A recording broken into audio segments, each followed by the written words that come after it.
पीठे सुरपूजिते शङ्खचक्रगदाहस्ते महालक्ष्मी नमोऽस्तुते। नमस्ते गरुडारूढे डोलासुरभयङ्करी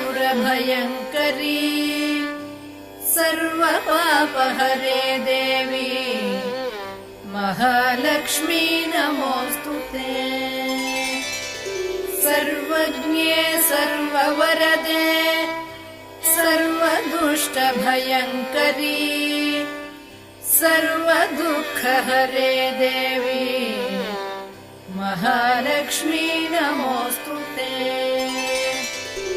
सिद्धिबुद्धिप्रदे देवी भुक्तिमुक्तिप्रदायिनी मन्त्रमूर्ते सदा देवी महालक्ष्मी नमोऽस्तुते। आद्यन्तरहिते देवी आदिशक्ति महेश्वरी योगज्ञे योगसम्भूते महालक्ष्मी नमोऽस्तुते।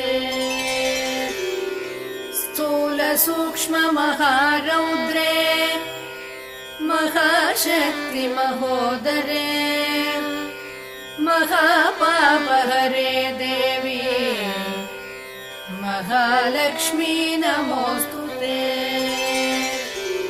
पद्मासनस्थिते देवी परब्रह्मस्वरूपिणी परमेशि जगन्मातः महालक्ष्मी नमोऽस्तुते।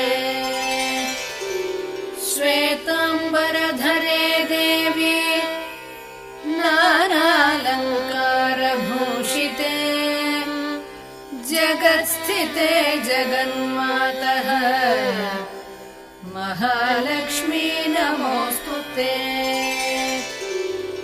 महालक्ष्म्यष्टकं स्तोत्रम् यः पठेत् भक्तिमान् नरः सर्वसिद्धिमवाप्नोति राज्यं प्राप्नोति सर्वदा।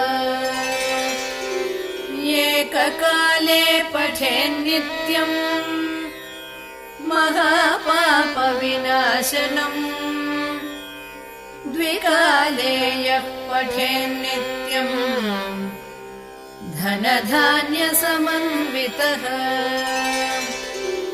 त्रिकालं यः पठेन्नित्यम् महाशत्रुविनाशनम्